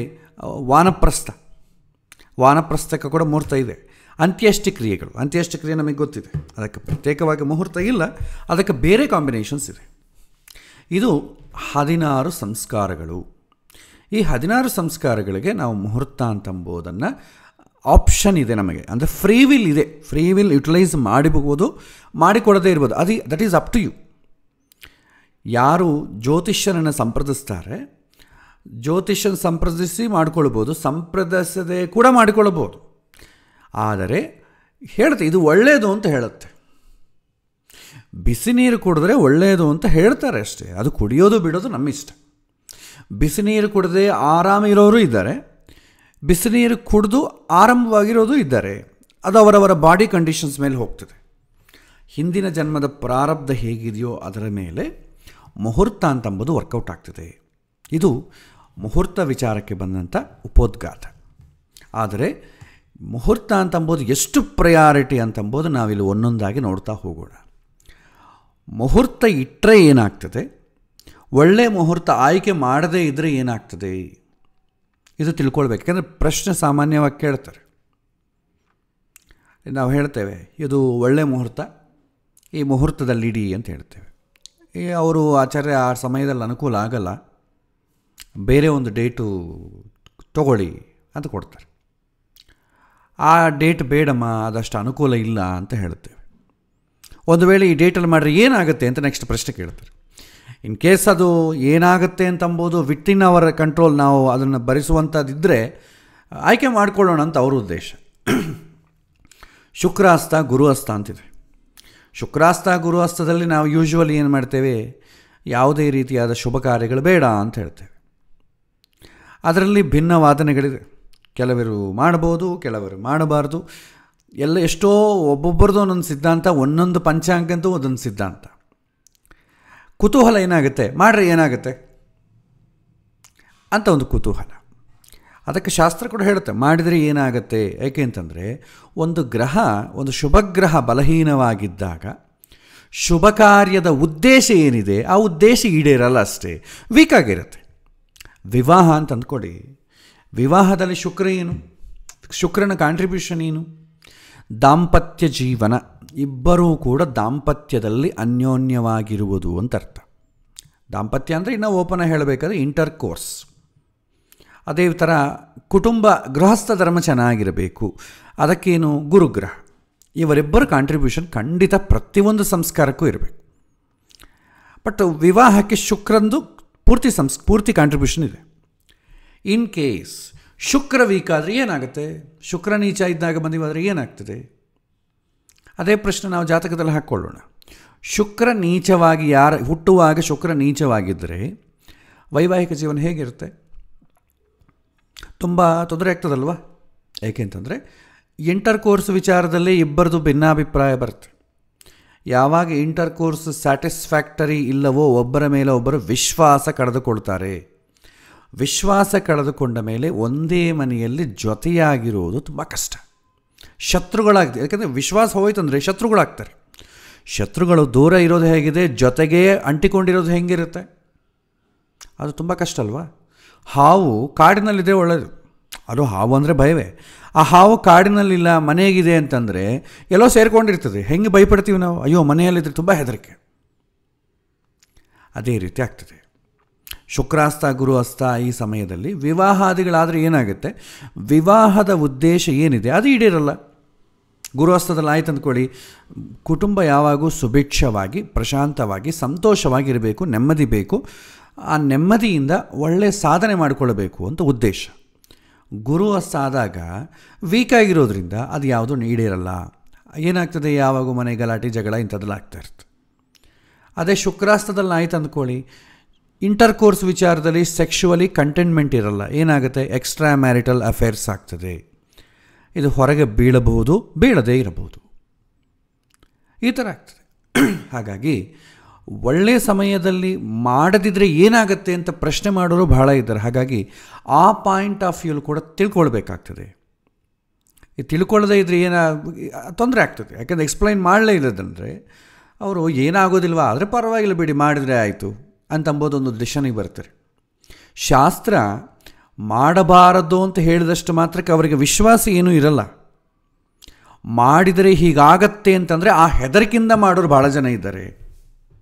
ಶಾಸ್ತ್ರ ಯಾವಾಗೂ ಕಠೋರವಾಗಿ ಹೇಳ್ತೆ, ನಾವೇ ಅದನ್ನು ಲೈಟಾಗಿ ತಗೊಳ್ಬೇಕು ಅಂತ ಅಂದುಕೊಳ್ಳೋ ಜನ ಭಾಳ ಜನ ಇದ್ದಾರೆ. ಸೊ ಹಾಗಾಗಿ ಸ್ವಲ್ಪ ಆಳವಾಗಿ ಆಲೋಚನೆ ಮಾಡಬೇಕಾಗ್ತದೆ. ಓಕೆ, ಈಗ ನಾವೇನು ಮಾಡೋಣ, ಬೇಸಿಕ್ ಈ ಮುಹೂರ್ತ ವಿಚಾರಕ್ಕೆ ಬರೋಣ, ಟೆಕ್ನಿಕಲ್ ವಿಚಾರಕ್ಕೆ. ಸೊ ಮುಹೂರ್ತ ಅಂತಂದರೆ ನಮಗೆ 48 ಮಿನಿಟ್ಸ್ ಆಫ್ ಟೈಮ್. ಆದರೆ ಇಲ್ಲಿ ಮುಹೂರ್ತದ ಉದ್ದೇಶ ಏನು ಅಂತಂದರೆ ಒಳ್ಳೆಯ ಸಮಯ ಅಂತ ಅರ್ಥ. ನಾನು ಈ ಕಾರ್ಯಕ್ರಮವನ್ನು ಅಥವಾ ಈ ಕ್ರಿಯೆಯನ್ನು, ಈ ಸಂಸ್ಕಾರವನ್ನು ಮಾಡ್ತಾ ಇದ್ದೀನಿ, ಆ ಸಮಯಕ್ಕೆ ನನಗೆ ಒಳ್ಳೆಯ ಸಮಯ ಯಾವುದು ಅಂತ ತಿಳ್ಕೊಳ್ಳೋದಕ್ಕೆ ಮುಹೂರ್ತ ಅಂತ ಹೆಸರು. ಓಕೆ, ಸೊ ಈ ಮುಹೂರ್ತ ವಿಚಾರದಲ್ಲಿ ನಾವು ಟೆಕ್ನಿಕಲಿ ಏನೇನು ಕನ್ಸಿಡರ್ ಮಾಡ್ತೇವೆ ಅಂತಿಟ್ಕೊಳ್ಳೋಣ. ಭಿನ್ನಾಭಿಪ್ರಾಯಗಳಿದೆ. ಒಬ್ಬೊಬ್ಬ ಜ್ಯೋತಿಷ್ಯರು ಮಧ್ಯ ಭಿನ್ನಾಭಿಪ್ರಾಯ ಇದೆ, ಒಂದೊಂದು ಪುಸ್ತಕಗಳ ಮಧ್ಯ ಭಿನ್ನಾಭಿಪ್ರಾಯ ಇದೆ, ಆಚರಣೆ ಮಾಡುವಂಥ ಒಬ್ಬೊಬ್ಬ ಮನುಷ್ಯರಿಗಲ್ಲೂ ಭಿನ್ನಾಭಿಪ್ರಾಯ ಇದೆ, ಒಂದೊಂದು ಸಮಾಜಕ್ಕೆ ವರ್ಗದಲ್ಲೂ ಭಿನ್ನಾಭಿಪ್ರಾಯ ಇದೆ. ನೀವು ಮದುವೆ ವಿಚಾರಕ್ಕೆ ಬಂದರೆ, ನಾವು ಕರ್ನಾಟಕ ಈ ಕಡೆ ಕೆಲವಿನ ಪಾರ್ಟ್ಸ್ ಆಫ್ ಈ ಕಡೆ ಬಂದಾಗ ಏನಾಗುತ್ತೆ ಅಂದರೆ, ಮದುವೆ ಅಂತಂಬೋದು ಸೂರ್ಯೋದಯದಿಂದ ಮಧ್ಯಾಹ್ನ ಅಪರಾಹ್ನ ಕಾಲದ ಒಳಗೆ ಮಾಡಬೇಕು ಅಂತ ಕೆಲವಿನ ರೂಲ್ಸ್ ಇದೆ. ನೀವದೇ ಈ ಆಂಧ್ರ ಆ ಕಡೆ ಹೋಯ್ತು ಅಂದ್ಕೊಳ್ಳಿ, ನಾರ್ತ್ ಆಂಧ್ರ ಕಡೆ ಹೋದರೆ ಅವರು ರಾತ್ರಿ ಹೊತ್ತೇ ಮದುವೆ ಮಾಡೋದು, ರಾತ್ರಿಯೇ ಮುಹೂರ್ತ ಕೊಡಬೇಕು. ಬಟ್ ಶಾಸ್ತ್ರ ಏನು ಹೇಳುತ್ತೆ, ರಾತ್ರಿ ಮುಹೂರ್ತ ಬೇಡ ಅಂತ ಹೇಳುತ್ತೆ. ಯಾವಾಗ ಸೂರ್ಯ ಬಲ ಇಲ್ಲವೋ ಆ ಸಮಯದಲ್ಲಿ ಕಾರ್ಯಕ್ರಮ ಮಾಡಬಾರ್ದು ಅಂತ ಹೇಳ್ತಾರೆ. ಬಟ್ ಅವರ ಇಂಟರ್ಪ್ರಿಟೇಷನ್ ಒಂದು ಥರ ಇರುತ್ತೆ. ಈ ಥರ ಪ್ರತಿಯೊಬ್ಬರಲ್ಲೂ ಭಿನ್ನಾಭಿಪ್ರಾಯಗಳಿದೆ. ಆದರೆ ಮೇಯ್ನ್ ಬೇಸನ್ನು ನಾವು ತಿಳ್ಕೊಂಡ್ರೆ ಅದಕ್ಕೆ ತಕ್ಕಂತೆ ಮಾಡಬೇಕೋ ಬೇಡವೋ ಅಂತಂಬೋದು ಮತ್ತೆ ಆಲೋಚನೆ ಮಾಡ್ಬೋದು. ಯಾವುದೇ ಭಿನ್ನಾಭಿಪ್ರಾಯ ಇದ್ದರೂ ಕೂಡ ಆಚರಣೆಯಲ್ಲಿ ಭಿನ್ನಾಭಿಪ್ರಾಯ ಇದೆಯೇ ಹೊತ್ತು ಸಬ್ಜೆಕ್ಟಲ್ಲಿ ಭಿನ್ನಾಭಿಪ್ರಾಯ ಇಲ್ಲ. ಶಾಸ್ತ್ರ ಏನು ಹೇಳುತ್ತೆ ಅದರಲ್ಲಿ ಭಿನ್ನಾಭಿಪ್ರಾಯ ಇಲ್ಲ. ಶಾಸ್ತ್ರ ಹೇಳಿದ್ದನ್ನು ನಾವು ಆಚರಣೆ ಮಾಡ್ತೀವಲ್ಲ ಅದರಲ್ಲಿ ಭಿನ್ನಾಭಿಪ್ರಾಯ. ಭಗವಂತ ಶಾಸ್ತ್ರದಲ್ಲಿ ಏನು ಹೇಳುತ್ತೆ, ನೈವೇದ್ಯವನ್ನು ಭಗವಂತಗಿಟ್ಟು ನಾವು ತಿನ್ನೋದು ಶ್ರೇಷ್ಠ ಅಂತ ಹೇಳುತ್ತೆ. ಯಾವುದೇ ಮಾಡಲಿ, ನಾವು ನಮಗೆ ಏನು ಕೊಟ್ಟರೂ ಕೂಡ ಅದರ ಭಗವಂತನ ಪ್ರಸಾದವೇ. ಆ ಭಗವಂತ ನಮಗೆ ಕೊಟ್ಟಿದ್ದನ್ನು ಸ್ವಲ್ಪ ಭಗವಂತನಿಗೆ ಅರ್ಪಿಸಿ ತಿನ್ನುವುದಕ್ಕೆ ಪ್ರಸಾದ ಅಂತ ಹೆಸರು. ಆ ಪ್ರಸಾದ ಒಂದೊಂದು ಕಡೆ ಒಂದೊಂದು ರೀತಿ. ತಿರುಪತಿಯಲ್ಲಿ ಹೋದ್ರೆ ಅಂದ್ಕೊಡಿ ಲಡ್ಡು ಪ್ರಸಾದ ಕೊಡ್ತಾರೆ. ಮಂತ್ರಾಲಯಕ್ಕೆ ಹೋದರೆ ಸ್ಕ್ವೈರ್ ಪರಿಮಳ ಪ್ರಸಾದ ಅಂತ ಒಂದು ಆರೆಂಜ್ ಸ್ಯಾಫ್ರನ್ ಕಲರ್ ಇರುವಂಥ ಒಂದು ಪ್ರಸಾದವನ್ನು ಕೊಡ್ತಾರೆ. ಧರ್ಮಸ್ಥಳಕ್ಕೆ ಹೋದರೆ ವೈಟ್ ಪ್ರಸಾದ ಸಿಗ್ತದೆ. ಈ ಥರ ಪ್ರಸಾದಗಳು ಆಯಾ ವಾತಾವರಣ ಅವರ ಇಷ್ಟಕ್ಕೆ ತಕ್ಕಂತೆ ಬೇರೆ ಬೇರೆ ಆಗ್ತದೆ. ಬಟ್ ಪ್ರಸಾದದ ಕಾನ್ಸೆಪ್ಟ್ ಅಂತೂ ಬದಲಾಗಲ್ಲ. ಇಲ್ಲಿ ಅಷ್ಟೇ, ಮುಹೂರ್ತದ ಕಾನ್ಸೆಪ್ಟ್ ಬದಲಾಗಲ್ಲ, ಅಪ್ಲಿಕೇಶನ್ ಬದಲಾಗ್ತಾ ಹೋಗುತ್ತೆ. ನಮಗೆ ಫಸ್ಟು ಕಾನ್ಸೆಪ್ಟ್ ತಿಳ್ಕೊಂಡ್ರೆ ಅಪ್ಲಿಕೇಶನ್ ಬದಲಾಗಿ ಯಾಕೆ ಆಗ್ತಾ ಇದೆ ಅಂತಂಬೋದು ಮತ್ತೆ ಗೊತ್ತಾಗ್ತದೆ. ಓಕೆ, ಸೊ ಈಗ ಸಬ್ಜೆಕ್ಟಿಗೆ ಬರೋಣ. ಈಗ ನಾವು ಡೈರೆಕ್ಟಾಗಿ ಸಬ್ಜೆಕ್ಟಿಗೆ ಹೊಟ್ಟೋಗೋಣ, ಸುಮ್ಮನೆ ಟೈಮ್ ವೇಸ್ಟ್ ಮಾಡ್ಕೊಳ್ಳೋದು ಬೇಡ. ಒಂದು ಮುಹೂರ್ತವನ್ನು ಆಯ್ಕೆ ಮಾಡಿಕೊಳ್ಳಬೇಕಾದ್ರೆ ಏನೇನು ಕನ್ಸಿಡರ್ ಮಾಡಬೇಕು, ಶಾಸ್ತ್ರ ಏನು ಹೇಳುತ್ತೆ ಅಂತಂಬೋದು ನಾವು ನೋಡಿದ್ರೆ, ಮೊದಲು ನಾವೇನು ಮಾಡ್ತೇವೆ, ಮುಹೂರ್ತವನ್ನು ಕನ್ಸಿಡರ್ ಮಾಡಬೇಕು ಅಂತಂದಾಗ ಅಸ್ತ ವಿಚಾರ. ಯಾಕೆಂದರೆ ಷೋಡಶ ಸಂಸ್ಕಾರಗಳನ್ನು ಉದ್ದೇಶದಲ್ಲಿಟ್ಟುಕೊಂಡೇ ಮುಹೂರ್ತವನ್ನು ನೋಡೋದು. ಷೋಡಶ ಸಂಸ್ಕಾರಗಳು ಅಂತಂದರೆ ಗೃಹಸ್ಥ ಧರ್ಮಕ್ಕೆ ಮೆಜಾರಿಟಿ ಸೇರುತ್ತೆ. ಗೃಹಸ್ಥ ಧರ್ಮದ ಉದ್ದೇಶ ಏನು ಅಂತಂದರೆ ಮನುಷ್ಯನ ಶಾಂತಿ ಸಂತೋಷ ಪಡೆಯುವುದು, ಜೊತೆಗೆ ಸಾಧನೆ ಮಾಡಿಕೊಳ್ಳೋದು. ಇದಕ್ಕೆ ಶುಭಗ್ರಹಗಳ ಕಾಂಟ್ರಿಬ್ಯೂಷನ್ ಬೇಕು. ಯಾವುದೇ ಮುಹೂರ್ತಕ್ಕೆ ಶುಭಗ್ರಹಗಳ ಕಾಂಟ್ರಿಬ್ಯೂಷನ್ ಮ್ಯಾಂಡೇಟ್ರಿ. ಹಾಗಾಗಿ ಮುಖ್ಯವಾಗಿ ಶುಭಗ್ರಹಗಳ ಕಾಂಟ್ರಿಬ್ಯೂಷನ್ ಇರೋದರಿಂದ ಯಾವುದೇ ಮುಹೂರ್ತಕ್ಕಾಗಲಿ ಶುಭಗ್ರಹಗಳು ಸ್ಟ್ರಾಂಗ್ ಆಗಿರಬೇಕು. This is the major rule. ಎಲ್ಲ ಸಂಸ್ಕಾರಗಳಿಗೆ ಶುಭಗ್ರಹಗಳ ಕಾಂಟ್ರಿಬ್ಯೂಷನ್ ಜಾಸ್ತಿ. ಶಾಂತಿ, ಸಂತೋಷ, ಒಂದು ಉದ್ದೇಶ ಈಡೇರೋದು ಅಥವಾ ಪುಣ್ಯ, ಇದಕ್ಕೆಲ್ಲ ಕಾರಕ ಯಾರು? ಶುಭಗ್ರಹಗಳೇ ತಾನೆ. ಅವುಗಳು ಬಲಹೀನವಾಗಿದ್ದರೆ ನಮಗೆ ಅನುಕೂಲ. ಯಾಕೆಂದರೆ ಬಲಹೀನವಾದಂಥ ಸಮಯದಲ್ಲಿ ನಾವು ಜನನವಾದರೆ ಜಾತಕ ಏನು ಹೇಳುತ್ತೆ? ನೆಗೆಟಿವ್ ಆಗಿ ಹೇಳುತ್ತೆ. ಇಲ್ಲಿಯೂ ಅಷ್ಟೇ. ಹಾಗಾಗಿ ಮೊದಲು ಶುಭಗ್ರಹಗಳು ಸ್ಟ್ರಾಂಗ್ ಆಗಿರಬೇಕು. This is the basic rule. ಶುಭಗ್ರಹಗಳು ಸ್ಟ್ರಾಂಗ್ ಆಗಿರಬೇಕು ಅಂದರೆ ಅರ್ಥ ಏನು? ವೀಕ್ ಆಗಿರಬಾರ್ದು ಅಂತ ಅರ್ಥ. ಇನ್ನೊಂದು ಥರ ಹೇಳಬೇಕು, ವೀಕ್ ಆಗಿರಬಾರ್ದು ಅಂದರೆ ಶುಭಗ್ರಹಗಳು ಅಸ್ತಾಗಬಾರದು. ಮುಖ್ಯವಾಗಿ ಅದು ನೀಚ ಆಯಿತು ಅಂದ್ಕೊಳ್ಳಿ, ಅಟ್ಲೀಸ್ಟ್ ನವಾಂಶದಲ್ಲಿ ಉಚ್ಚ ಆದರೂ ಕೂಡ ನಾವು ಕನ್ಸಿಡರ್ ಮಾಡ್ಬೋದು. ಅಸ್ತ ಆಯಿತು ಅಂತಂದರೆ ಎಲ್ಲಿದ್ರೂ ಅದು ವೀಕೇ ಅದು. ಹಾಗಾಗಿ ಶುಭಗ್ರಹಗಳು ಅಸ್ತ ಆಗಬಾರದು. ಅದು ಶುಭಗ್ರಹಗಳು ಇರೋದು ಎರಡೇ, ಒಂದು ಗುರು, ಒಂದು ಶುಕ್ರ. ಗುರು ಶುಕ್ರ ಸೂರ್ಯನ ಹತ್ರ ಹೋದರೆ ಅಸ್ತಂಗತರಾಗ್ತಾರೆ. ಸೂರ್ಯನ ಪ್ರಾಬಲ್ಯ, ಸೂರ್ಯ ಏನು? ಅಹಂಕಾರ. ಅಹಂಕಾರದಿಂದ ಏನಾಗುತ್ತೆ? ಶುಭ ಕಾರ್ಯಗಳು ಅಹಂಕಾರದಿಂದ ನಡೆಯಲ್ಲ. ಹಾಗಾಗಿ ಗುರು ಶುಕ್ರ ಯಾವ ಕಾಲಕ್ಕೂ ಅಸ್ತ ಆಗಬಾರ್ದು. ಗುರು ಅಸ್ತ ಆಗಬಾರ್ದು, ಶುಕ್ರ ಅಸ್ತ ಆಗಬಾರ್ದು, ಇಬ್ಬರೂ ಅಸ್ತ ಆಗಬಾರ್ದು. ಷೋಡಶ ಸಂಸ್ಕಾರಗಳಿಗೆ ಇದು ಮ್ಯಾಂಡೇಟರಿ. ಇದು ಶಾಸ್ತ್ರ ಹೇಳೋ ಮಾತು, ನಾನು ಹೇಳೋ ಮಾತಲ್ಲ. ಎರಡನೇದು, ಈ ಗುರು ಶುಕ್ರ ಇಬ್ಬರು ಅಸ್ತ ಆಗದ ಸಮಯವನ್ನು ಆಯ್ಕೆ ಮಾಡಿಕೊಳ್ಳಬೇಕು, ಫಸ್ಟ್ ಪಾಯಿಂಟ್. ಸೆಕೆಂಡ್ ಪಾಯಿಂಟ್, ಅಸ್ತ ಆಗದ ಸಮಯದಲ್ಲಿ ಕೂಡ ಕೆಲವಿನ ಮಾಸಗಳನ್ನು ಹೇಳಿದ್ದಾರೆ. ಈ ಮಾಸಗಳು ಶ್ರೇಷ್ಠ, ಅಂಥ ಮಾಸಗಳನ್ನೇ ಆಯ್ಕೆ ಮಾಡಿಕೊಳ್ಳಿ ಅಂತ ಹೇಳಿದ್ದಾರೆ. ಸೊ ಆ ಮಾಸಗಳನ್ನೇ ನಾವು ಆಯ್ಕೆ ಮಾಡಿಕೊಳ್ತೇವೆ. ಆ ಮಾಸಗಳಲ್ಲೂ ಭಿನ್ನಾಭಿಪ್ರಾಯ ಇದೆ. ಎಷ್ಟು ಭಿನ್ನಾಭಿಪ್ರಾಯ, ಶಾಸ್ತ್ರ ಏನು ಹೇಳುತ್ತೋ ನೋಡೋಣ. ನೆಕ್ಸ್ಟ್ ಮೂರನೇದು ಪಂಚಾಂಗ ಶುದ್ಧಿ. ಮಾಸ ಆಯ್ಕೆ ಮಾಡ್ಕೊಂಡ್ವಿ, ಚೆನ್ನಾಗಿರೋದು ಅಂತ ಅಂದ್ಕೊಂಡ್ವಿ. ನೆಕ್ಸ್ಟ್ ಏನು ಆಯ್ಕೆ ಮಾಡ್ಕೊಳ್ಬೇಕು ಅಂದರೆ ಪಂಚಾಂಗ ಶುದ್ಧಿ. ಪಂಚಾಂಗ ಅಂದ್ರೇನು? 5 ಅಂಗಗಳು: ತಿಥಿ, ವಾರ, ನಕ್ಷತ್ರ, ಯೋಗ, ಕರಣ. ಈ 5 ಕ್ಯಾಟಗರಿ, 5 ಫ್ಯಾಕ್ಟರ್ಸು ಕೂಡ ಚೆನ್ನಾಗಿರಬೇಕು. ಇದರಲ್ಲಿ ಯಾವುದು ಕಾಂಪ್ರಮೈಸ್ ಆಗೋಂಗಿಲ್ಲ. ಶುದ್ಧಿ ಅಂತ ಬಳಸ್ತೀವಿ. ಏನು ಎದಕ್ಕೆ ಬಳಸ್ತಾರೆ? ಅದು ಕ್ಲೀನ್ ಅಂತ ಅರ್ಥ, ಅಂದರೆ ಒಳ್ಳೇದಿರಬೇಕು ಅಂತ ಅರ್ಥ. ಪಂಚಾಂಗ ಕ್ಲೀನಾಗಿರಬೇಕು ಅಂದರೆ ಕೆಟ್ಟವನ್ನು ಸೂಚನೆ ಮಾಡುವಂಥ ನಕ್ಷತ್ರ, ವಾರ, ತಿಥಿ, ಯೋಗ, ಕರಣ ಅವಾಯ್ಡ್ ಮಾಡಬೇಕು ಅಂತ ಅರ್ಥ. ಇದನ್ನೇ ಶುದ್ಧಿ ಅಂತಾರೆ, ಕ್ಲೀನ್.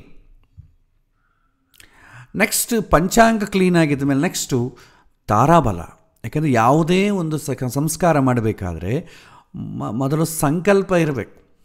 ಈಗ ಮದುವೆ ಮಾಡ್ಕೋಬೇಕು ಅಂತ ಅಂದ್ಕೊಳ್ಳಿ, ಫಸ್ಟು ಮಾಡ್ಕೊಳ್ಬೇಕು ಅಂತ ಹುಡುಗ ಹುಡುಗಿಗೆ ಇರಬೇಕು.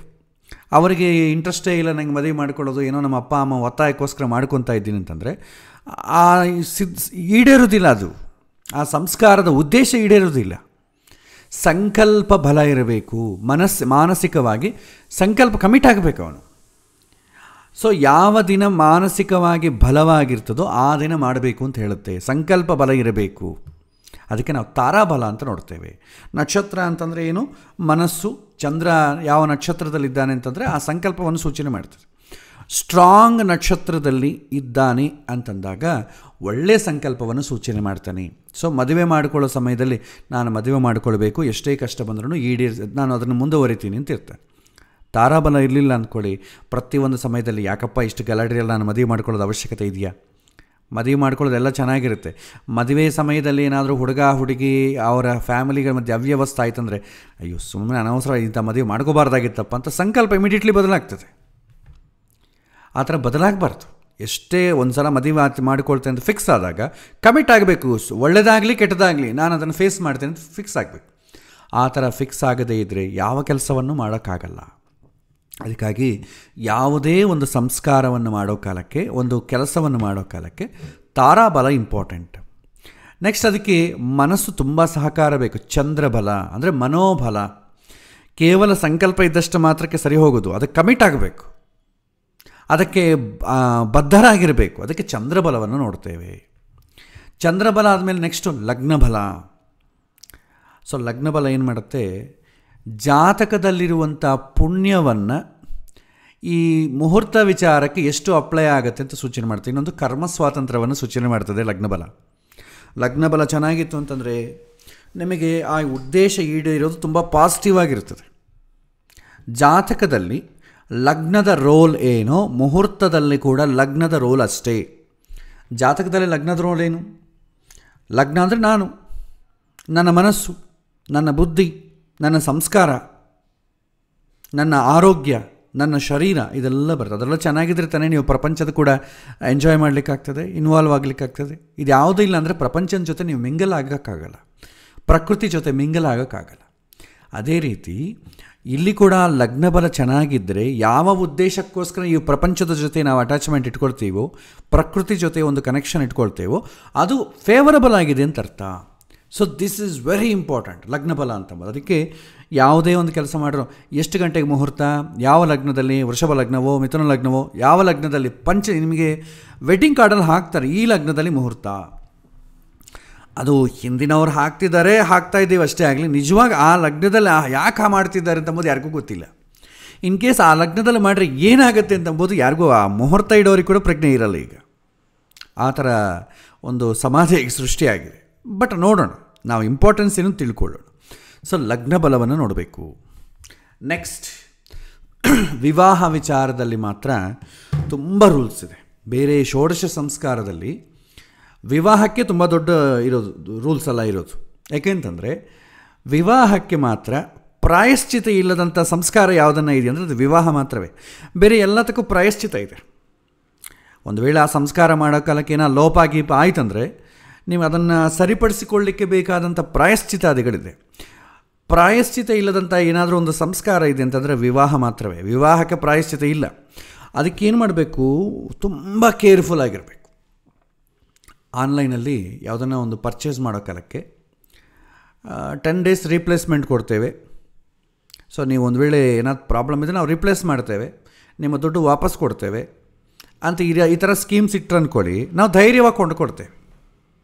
ಅದು ನಾವು ನೋಡದೇ ಇದ್ದರೂ ಕೂಡ ಮನೆಗೆ ಬಂದುಬಿಡ್ತದೆ.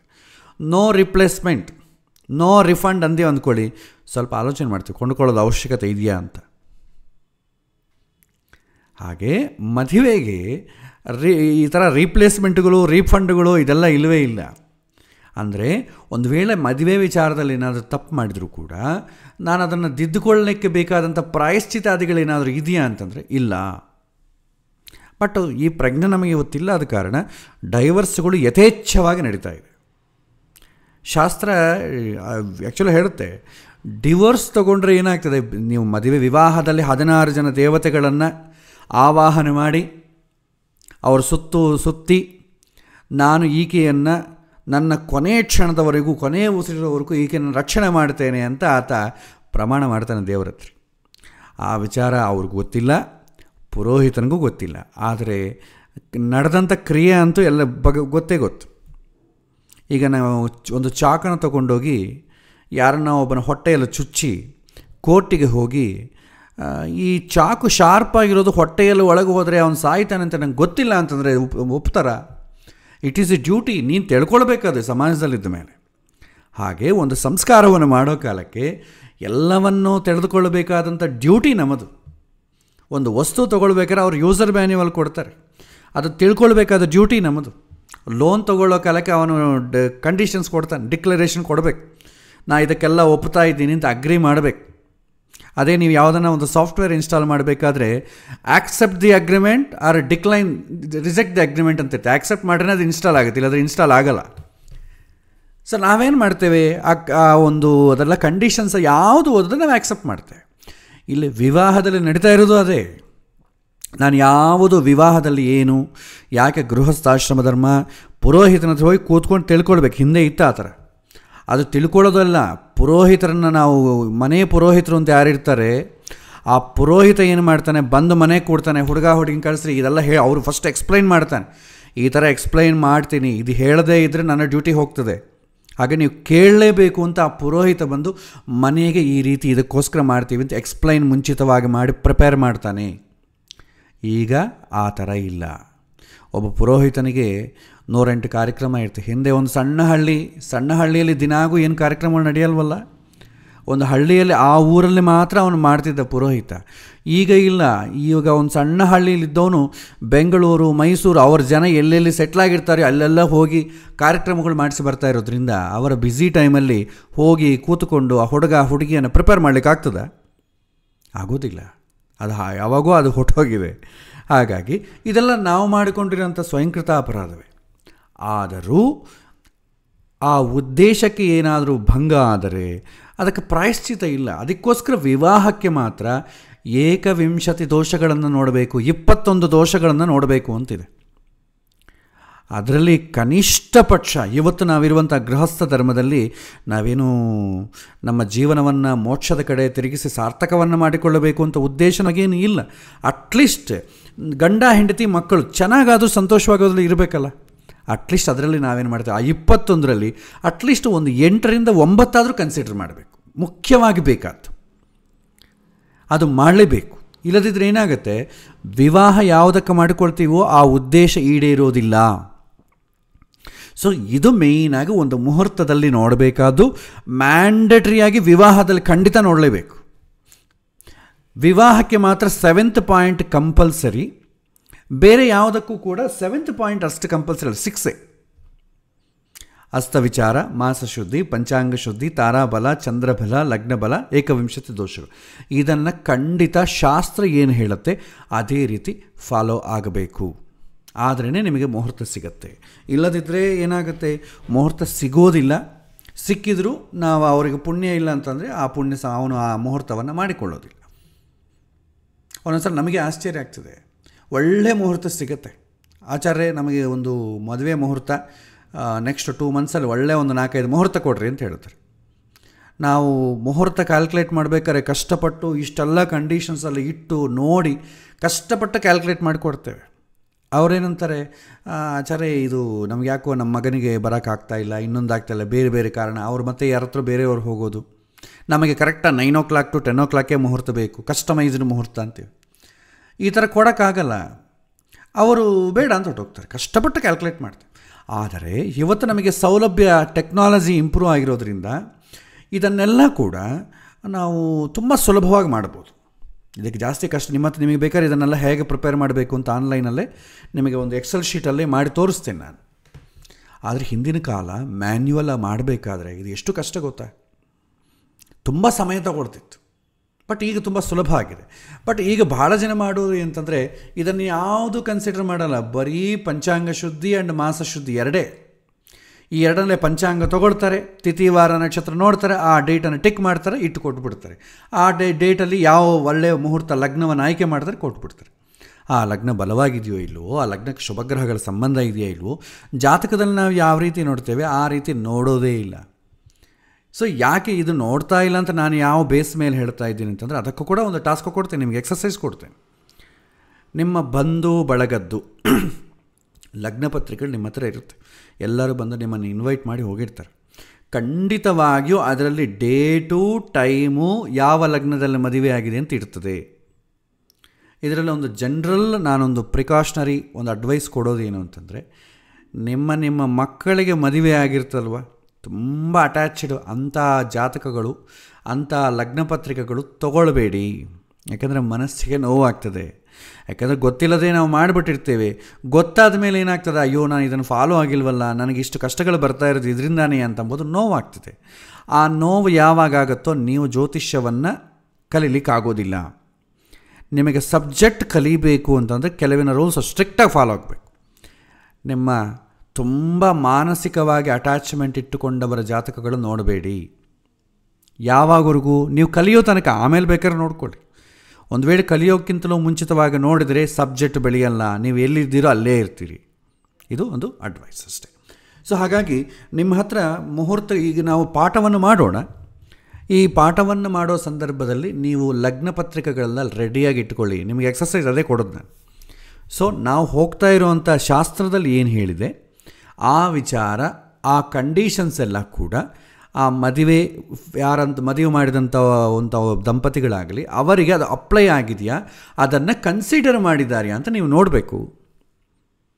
ನೋಡಿದ್ರೆ ನಿಮಗೆ ಗೊತ್ತಾಗ್ತದೆ ಎಷ್ಟು ಜನ ಏನು ಕನ್ಸಿಡರ್ ಮಾಡ್ತಾ ಇದ್ದಾರೆ ಅಂತೇಳಿ. ಸೊ ಇದೆಲ್ಲ ಕೂಡ ಒಂದು ಕಲಿಯೋ ಅಂಗವಾಗಿ ನೋಡೋಣ, ಒಂದು ಭಾಗವಾಗಿ ನೋಡೋಣ. ಕಲಿತಾ ಇದ್ದೀವಷ್ಟೇ, ಯಾರನ್ನು ಟೀಕೆ ಮಾಡೋದು ಬೇಡ. ಇನ್ನೊಂದು, ಯಾರಿಗೂ ಕೂಡ ಎಕ್ಸ್ಪ್ಲೈನ್ ಮಾಡೋಂಗಿಲ್ಲ. ನೀವು ಒಳ್ಳೆಯ ಮುಹೂರ್ತ ಇಡ್ತಾ ಇಲ್ಲ ರೀ ಅಂತ ಯಾರಿಗೂ ಹೇಳಬಾರದು. ಅಂಟಿಲ್ ಅನ್ಲೆಸ್ ಅವರ ನಿಮ್ಮ ಹತ್ರ ಬಂದು ಮದುವೆ ಮುಹೂರ್ತ ಫಿಕ್ಸ್ ಆಗೋದಕ್ಕಿಂತಲೂ ಮುಂಚಿತವಾಗಿ ನಿಮ್ಮ ಹತ್ರ ಬಂದು ಇದು ಒಳ್ಳೆಯದಾ ಕೆಟ್ಟದ್ದಾ ಅಂತ ಕೇಳಿದ್ರೆ ನಿಮ್ಮ ಒಪಿನಿಯನ್ ಕೊಡೋದು ಸಮ್ಮತ. ಹಾಗಲ್ಲದೆ ಬೇರೆ ಯಾರ ಹತ್ರ ಮುಹೂರ್ತ ಇಟ್ಟುಕೊಂಡು ಅದನ್ನು ಫಿಕ್ಸ್ ಮಾಡಿಕೊಂಡು ಕಲ್ಯಾಣ ಮಂಟಪ ಎಲ್ಲ ಬುಕ್ ಮಾಡಿಕೊಂಡು ನಿಮ್ಮ ಹತ್ರ ಬಂದು ಏನೋ ಎಲ್ಲರೂ ಈ ಮುಹೂರ್ತ ಚೆನ್ನಾಗಿಲ್ಲ ಅಂತಿದ್ದಾರೆ, ಇದೇನು ಮಾಡ್ಬೋದಾ ಇಲ್ವ ಅಂತ ನಮ್ಮ ಒಪಿನಿಯನ್ ಕೇಳಿದೆ ಅಂದ್ಕೊಳ್ಳಿ. ಆವಾಗ ನಾವು ಹೇಳಬೇಕಾದ ಒಂದೇ ಮಾತು, ಒಂದು ಸಲ ಫಿಕ್ಸ್ ಆದಮೇಲೆ ಮತ್ತೆ ನೋಡಲಿಕ್ಕೆ ಬರೋದಿಲ್ಲ. ಅದಕ್ಕೆ ನೀವು ಬದ್ಧರಾಗಿರಬೇಕಾದ್ರೆ ಆಲ್ರೆಡಿ ಇನ್ನೊಬ್ಬರಿಟ್ಟ ಮುಹೂರ್ತವನ್ನು ನಾವು ಇನ್ವಾಲ್ವ್ ಆಗಬಾರದು. ಇದು ಸ್ಟ್ರಿಕ್ಟಾಗಿ ಫಾಲೋ ಆಗಬೇಕು. ಇಲ್ಲ ಅಂತಂದರೆ ಅನಾಹುತಗಳಾಗ್ತದೆ. ಅದನ್ನು ಬ್ಯಾರ್ ಮಾಡೋದು ತುಂಬ ಕಷ್ಟ ಆಗ್ತದೆ. ಇನ್ನೊಬ್ಬರು ಇಟ್ಟಿದ್ದ ಮುಹೂರ್ತವನ್ನು ಟೀಕೆ ಮಾಡಲಿಕ್ಕೆ ಹೋಗಬೇಡಿ. ಫಿಕ್ಸ್ ಆದ ಮೇಲೆ ನಿಮ್ಮ ಒಪಿನಿಯನ್ ಕೊಡಬೇಡಿ. ಫಿಕ್ಸ್ ಆಗಿದೆಯಾ, ಇನ್ನು ಯಥೇಚ್ಛ ನಾನಿನ್ನೂ ಅದನ್ನು ಇನ್ವಾಲ್ವ್ ಆಗಲ್ಲ. ಫಿಕ್ಸ್ ಆಗಿಲ್ವೋ, ಆಪ್ಷನ್ ಇದೆಯಾ ಬದಲಾವಣೆ ಮಾಡಿಕೊಳ್ಳಿಕ್ಕೆ, ಆಗಬೇಕಾದ್ರೆ ನೋಡ್ತೇನೆ, ಬೇಡ ಇದು ಬೇಡ ಬೇರೆ ಇಟ್ಕೊಳ್ಳೋಣ, ಅದಕ್ಕೆ ರೀಸನಿಂಗ್. ಸೊ ಇದು ರೀಸನ್, ಶಾಸ್ತ್ರದ ಈ ರೀತಿ ಹೇಳಿದೆ. ರೀಸನಿಂಗ್ ಕೊಡಿ. ಮಾಡಿಕೊಳ್ಳೋದು ಬಿಡೋದು ಅವನಿಗೆ ಸಮ್ಮತ ಬಿಟ್ಟದ್ದು. ಅದಕ್ಕಿಂತ ಮತ್ತೆ ದುಃಖ ಪಡಬಾರ್ದು. ಅಯ್ಯೋ ನಾನು ಇಷ್ಟು ಕಷ್ಟಪಟ್ಟು ಮುಹೂರ್ತ ಮಾಡಿ ಕೊಟ್ಟಿದ್ದೇನೆ, ಇವನು ಅದರಲ್ಲಿ ಮಾಡಿಕೊಂಡಿಲ್ಲ ಅಂತ ದುಃಖ ಪಡೋದು ಬೇಡ. ಇದು ನನ್ನ ಸ್ವಾನುಭವ. ಎಷ್ಟೋ ಜನಕ್ಕೆ ನಾನು ಶಾಸ್ತ್ರವಾಗಿ ಎಲ್ಲ ಹುಡುಕಿ ಎಲ್ಲ ಮಾಡಿ ಮುಹೂರ್ತ ಕೊಡ್ತೇನೆ. 5 ಮುಹೂರ್ತದಲ್ಲಿ ಮತ್ತೆ ಅವರು ವೆಡ್ಡಿಂಗ್ ಕಾರ್ಡ್ ತಂದು ಕೊಟ್ಟಾಗ ನಾನು ಇಟ್ಟುಕೊಟ್ಟ ಮುಹೂರ್ತ ಇರೋದೇ ಇಲ್ಲ ಅದರಲ್ಲಿ. ಈ ಥರ ಭಾಳ ನೋಡಿದೆ. ಅದಕ್ಕೆ ಆಶ್ಚರ್ಯ ಆಗ್ತದೆ, ನನಗೆ ಗೊತ್ತಾಗ್ತದೆ ಈ ಯಾಕೆ ನಾವು ಒಂದು ಮುಹೂರ್ತ ಶಾಸ್ತ್ರ ಸಮ್ಮತವಾಗಿ ಇಷ್ಟು ಕರೆಕ್ಟಾಗಿ ಮುಹೂರ್ತ ಇಟ್ಟುಕೊಂಡ್ರೂ ಕೂಡ ಯಾಕೆ ಇವರು ಆಯ್ಕೆ ಮಾಡಿಕೊಳ್ಳೋದಿಲ್ಲ ಅಂತ ರಿಸರ್ಚ್ ಮಾಡಿದಾಗ ಅದಕ್ಕೆ ಜಾತಕ ಕೂಡ ಸಹಕಾರ ಮಾಡಬೇಕು, ಅವರ ಹಿಂದಿನ ಜನ್ಮ ಪುಣ್ಯ ಸಹಕಾರ ಮಾಡಬೇಕು. ಫ್ರೀ ವಿಲ್ ಯಾರಿಗೆ ಇರೋದಿಲ್ಲವೋ ನೀವು ಒಳ್ಳೆ ಮುಹೂರ್ತ ಇಟ್ಟುಕೊಟ್ರೆ ಅದರಲ್ಲಿ ಅವ್ರು ಮಾಡಿಕೊಳ್ಳೋದಿಲ್ಲ. ಫ್ರೀ ವಿಲ್ ಯಾರಿಗೆ ಇರುತ್ತೋ ಅವರು ಮಾಡಿಕೊಳ್ತಾರೆ. ಫ್ರೀ ವಿಲ್ ಯಾರಿಗಿರಲ್ವೋ ಅವನು ಒಳ್ಳೆ ಜ್ಯೋತಿಷ್ಯರನ್ನೇ ಅಪ್ರೋಚ್ ಆಗಲ್ಲ. ಇದು ಈ ಕೆಲವಿನ ಎಕ್ಸೆಪ್ಷನ್ಸ್. ಅದನ್ನು ಸ್ವಲ್ಪ ಮುಹೂರ್ತ ಎಲ್ಲ ಆದಮೇಲೆ ಅದರ ಬಗ್ಗೆ ನಾವು ಡಿಸ್ಕಸ್ ಮಾಡೋಣ. ಸೊ ಇವತ್ತು ನಾವು ತಿಳ್ಕೊಳ್ಬೇಕಾದೇನು, ಇನ್ನು ನೆಕ್ಸ್ಟ್ ಕ್ಲಾಸಿನಲ್ಲಿ ಕ್ಯಾಲ್ಕುಲೇಷನ್ ಪಾರ್ಟಿಗೆ ನಾವು ಹೋಗೋಣ. ನಾವು ಮೊದಲು ಏನು ಮಾಡೋಣ ಅಂತಂದರೆ ಅಸ್ತ ವಿಚಾರವನ್ನು ನೋಡಿಕೊಳ್ಳೋಣ, ನಂತರ ಮಾಸಶುದ್ಧಿ, ಆಮೇಲೆ ಪಂಚಾಂಗ ಶುದ್ಧಿ, ತಾರಾಬಲ, ಚಂದ್ರಬಲ, ಲಗ್ನಬಲ, ಏಕವಿಂಶದ ದೋಷಗಳು. ನಾವಿಲ್ಲಿ ಹೇಳೋದಲ್ಲ ವಿವಾಹದ ಪಾಯಿಂಟ್ ಆಫ್ ವ್ಯೂಲಿ ಹೇಳೋಣ. ಯಾಕೆಂದರೆ ವಿವಾಹದಲ್ಲಿ ಜಾಸ್ತಿ ಕಂಡೀಷನ್ಸ್ ಇದೆ. ಅದ ಕಾರಣ ಅದು ಫಸ್ಟ್ ತಿಳ್ಕೊಂಡ್ರೆ ಉಳಿದ ಮುಹೂರ್ತಗಳು ತುಂಬ ಸುಲಭ, ವಿವಾಹದ್ದೇ ತುಂಬ ಕಷ್ಟ. ಇನ್ನೊಂದು, ಈ ಮುಹೂರ್ತಗಳೆಲ್ಲ ಕೂಡ ಫಿಂಗರ್ ಟಿಪ್ಸ್ ಮೇಲೆ ಹೇಳಲಿಕ್ಕೆ ಬರೋದಿಲ್ಲ. ಯಾವುದೋ ಒಂದು ಜಾತಕ ಒಂದು ಪಂಚಾಂಗವನ್ನು ನೋಡಿ ವಿವಾಹ ಮುಹೂರ್ತಗಳಂತೂ ಕೊಟ್ಟಿರ್ತಾರೆ, ಆ ಕಾಲಮ್ ನೋಡಿ ಆ್ಯಸ್ ಇಟ್ ಈಸ್ ತಾರಾಬಲ ನೋಡಿ ಅವ್ರಿಗೆ ಇಟ್ಬಿಟ್ಟು ಆ ಥರ ಆಗೋದಿಲ್ಲ. ಆ ಥರ ಮಾಡೋದ್ರಿಂದ ಏನಾಗ್ತದೆ, ಉದ್ದೇಶ ಈಡೇರೋದಿಲ್ಲ. ಸೊ ಇದನ್ನು ನೋಡಲೇಬೇಕಾಗ್ತದೆ. ಸೊ ನಾನು ಇದನ್ನು ಎಕ್ಸ್ಪ್ಲೈನ್ ಮಾಡ್ತೇನೆ. ಪ್ರಾಕ್ಟಿಕಲಿ ವಿವಾಹ ಮುಹೂರ್ತ ಹೇಗಿಡಬೇಕು ಅಂತಲೂ ನಾನು ನಿಮಗೆ ಹೇಳಿಕೊಡ್ತೇನೆ. ಅದೇ ರೀತಿ ನೀವು ಪ್ರಾಕ್ಟೀಸ್ ಮಾಡಿ ಯಾವ ಕನ್ಫ್ಯೂಷನೂ ಇಲ್ಲದೆ ನೀವು ಮುಹೂರ್ತವನ್ನು ಇಡ್ಬೋದು. ಬೇರೆಯವರು ಸಾಕಷ್ಟು ಪ್ರಶ್ನೆಗಳು ಕೇಳಬಹುದು. ಅವ್ರು ಇಟ್ಟಿದ್ದಾರೆ, ಭಾಳ ಜನ ಕೇಳೋದಿದೆ. ಮತ್ತು ಅವ್ರು ಹೇಗಿಟ್ರು ನಾನು ಹೆಂಗೆ ಹೇಳಲಿಕ್ಕಾಗ್ತದೆ? ಅವ್ರಿಗೆ ಅಷ್ಟು ಮಾತ್ರ ಗೊತ್ತಿಲ್ವ? ಅವರಷ್ಟೆಲ್ಲ ಓದ್ಕೊಂಡಿದ್ದಾರೆ, ಅವರು ನೀವೇನೋ ಇದನ್ನು ದುರ್ಮುಹೂರ್ತ ಅಂತ ಹೇಳ್ತೀರಿ, ಅವ್ರಿಗೆ ಗೊತ್ತಿರಲ್ವ ಅವ್ರು ಯಾಕೆ ಆ ಮುಹೂರ್ತ ಇಟ್ಟುಕೊಟ್ರು ಅಂತಂದರೆ ನಾವು ಹೆಂಗೆ ಎಕ್ಸ್ಪ್ಲೈನ್ ಮಾಡಲಿಕ್ಕಾಗ್ತದೆ? ಪ್ರಾರಬ್ಧ ಅಷ್ಟೆ. ಹಾಗಾಗಿ ನಾವು ಶಾಸ್ತ್ರ ಏನು ಹೇಳುತ್ತೋ ಅದನ್ನು ಮಾತ್ರ ನೋಡೋಣ, ಅದಕ್ಕೆ ಸಮ್ಮತವಾಗಿ ಮುಹೂರ್ತ ಇಟ್ಟುಕೊಡೋಣ. ಮಾಡಿಕೊಳ್ಳೋದು ಬಿಡೋದು ಅವನ ಇಷ್ಟ, ಮಾಡಿಸೋದು ಬಿಡೋದು ಭಗವಂತನ ಇಷ್ಟ. ಆದರೆ ಆ್ಯಸ್ ಎ ಜ್ಯೋತಿಷನಾಗಿ ನಮ್ಮ ಕರ್ತವ್ಯ ಏನಂತಂದರೆ ಮುಹೂರ್ತ ಇಟ್ಟುಕೊಡ್ತೇವೆ ಶಾಸ್ತ್ರ ಸಮ್ಮತವಾಗಿ. ಸೊ ಇದು ನಾವು ತಿಳ್ಕೊಳ್ಬೇಕಂತ. ಸೊ ಇದು ಮುಹೂರ್ತ ಇಂಟ್ರಡಕ್ಷನ್ ಭಾಗ. ಬರೋ ಕ್ಲಾಸಲ್ಲಿ ಪಂಚಾಂಗ ಹೇಗೆ ಪ್ರಿಪೇರ್ ಮಾಡಿಕೊಳ್ಬೇಕು.